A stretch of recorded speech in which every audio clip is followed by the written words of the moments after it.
Halo, bersama saya Arena. Kali ini kita akan membahas mengenai pengelolaan sampah. Pengelolaan sampah hanya dilakukan oleh petugas pemerintah dengan urutan dari sumber sampah menuju TPS dan pada akhirnya ke TPA. TPA menjadi harapan solusi utama dalam mengatasi sampah. Karena adanya TPS dan TPA, masyarakat cenderung berpikir praktis dengan membuang sampah seadanya, sehingga tertanam pola pikir pemerintah yang bertanggung jawab atas semua sampah yang dihasilkan oleh masyarakat. Sudah seharusnya dilakukan pengembangan teknologi pengolah sampah dan perubahan pola pikir masyarakat agar terbentuk karakter masyarakat yang peduli sampah dan mau bertanggung jawab atas sampahnya. Pernah nggak kamu membayangkan sebanyak apa sampah plastik yang dihasilkan setiap individu perharinya? Berdasarkan data dari ScienceMark, rata-rata manusia menghasilkan 0,7 kg sampah setiap harinya.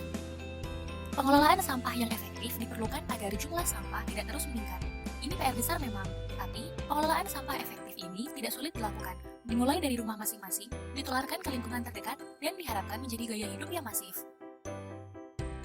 Pengelolaan sampah efektif dilakukan dengan prinsip 3R, reduce, reuse, recycle, yang dilakukan secara terus-menerus.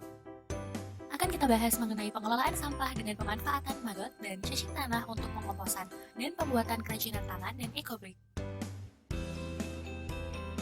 Pertama, menjaga kebersihan dan keindahan desa sebagai salah satu daerah tujuan wisata. Kesadaran dan kepedulian masyarakat yang meningkat terhadap pengelolaan sampah yang baik akan memberi dampak lingkungan yang bersih dan nyaman untuk ditinggali. Sistem pengolahan sampah dengan larva BSF mampu mengurai sampah organik sebesar 70% dari sampah yang diberikan.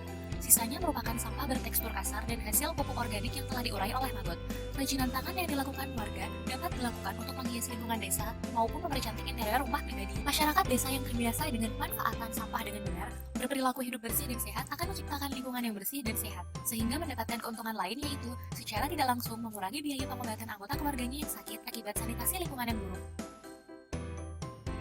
Pengembang biakan maggot dan cacing tanah ini akan sangat menguntungkan bagi warga masyarakat karena larva beserta pupuk hasil olahannya memiliki peluang ekonomis yang bernilai jual.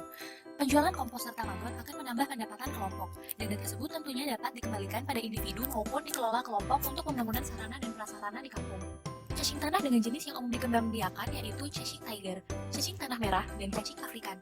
Bisa mengurangi hama, memperbaiki struktur aerasi, memperlancar saluran drainase, melakukan mineral, bahkan bisa menjadi media pengurai sampah organik. Dari kemampuan inilah, hampir semua cacing tanah bisa digunakan untuk membuat vermicompost. 10-40% dari jumlah sampah akan diubah menjadi kompos oleh cacing tanah.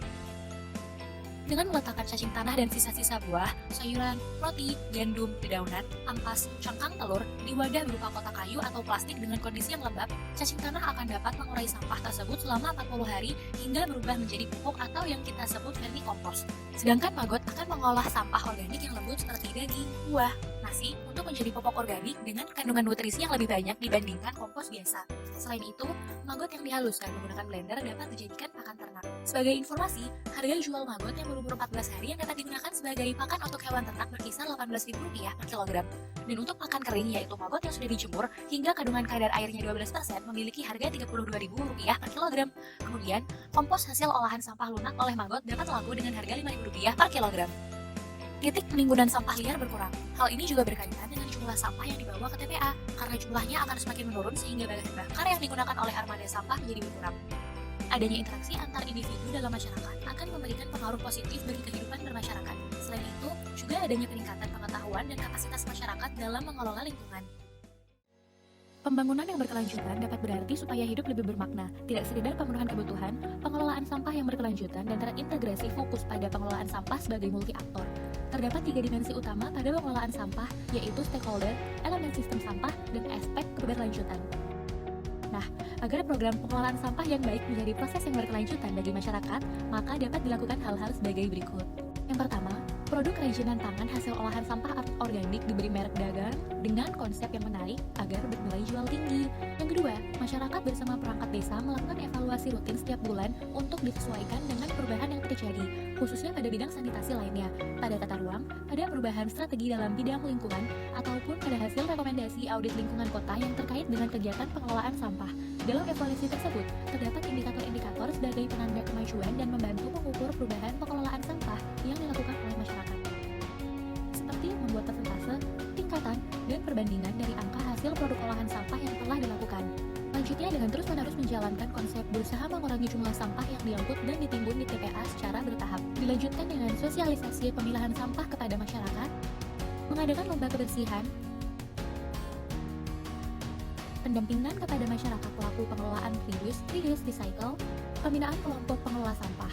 Hanya dengan membina atau memberi arahan keterampilan kepada kelompok yang potensial dalam melakukan nilai tambah terhadap limbah dan sampah. Lanjutkan dengan kunjungan kelompok kepada kelompok pengelola sampah lain yang dianggap berhasil untuk selanjutnya melakukan replikasi pengelolaan persampahan berbasis masyarakat yang telah dianggap sukses. Meningkatkan manajemen pengoperasian dan pemeliharaan olahan sampah. Tersedianya jumlah TPA yang memenuhi kriteria dan dioperasikan secara layak, ramah lingkungan terhadap jumlah TPA yang ada di perkotaan dan dinyatakan dalam bentuk persentase. Secara berkala memastikan bahwa pengelolaan sampah dengan menempatkan sampah dalam suatu wadah terpisah berdasarkan jenis sampah selalu dilakukan, mengawasi agar wadah tersebut terjaga dengan baik.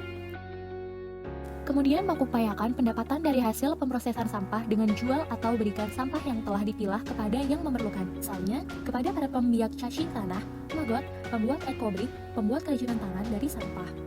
Kemudian dilanjutkan dengan pengurangan sampah melalui tahapan mulai skala rumah tangga. Hal ini bisa dilakukan dengan mengkonsumsi air yang tidak langsung dari botol sekali pakai. Kemudian dengan meningkatkan pemahaman tentang pengelolaan persampahan sejak dini melalui pendidikan di sekolah dengan menggunakan alat peraga yang menarik. Menyebarluaskan pemahaman tentang pengelolaan persampahan kepada masyarakat umum dan sosialisasi peningkatan peran serta masyarakat terhadap pengelolaan sampah, terutama 3R. Edukasi masyarakat dengan meningkatkan pemahaman tentang pengelolaan sampah sejak dini. Selanjutnya, selalu melakukan pemilahan, pengumpulan pengangkutan sampah ke rumah tangga ke TPA secara berkala minimal 2 kali seminggu. Dilanjutkan dengan meningkatkan kualitas sumber daya manusia dan pemahaman mengenai pengolahan sampah dan membuat struktur organisasi pengelolanya. Terakhir, dengan melakukan kerjasama pengelolaan kebersihan dengan pihak swasta, khususnya dalam hal penarikan retribusi pengelolaan sampah, atau masyarakat diberi kesadaran untuk bersedia membayar pelayanan pengelolaan sampah. Saran untuk pemerintah agar program pengelolaan sampah menjadi program yang berkelanjutan atau berjangka panjang yaitu dengan menyamakan persepsi antara para pengambil keputusan dalam pengelolaan persampahan dan kebutuhan anggaran dengan cara mengidentifikasi kemampuan desa, serta mengidentifikasi peningkatan anggaran dan pendapatan agar teridentifikasi biaya optimal dalam pengelolaan sampah.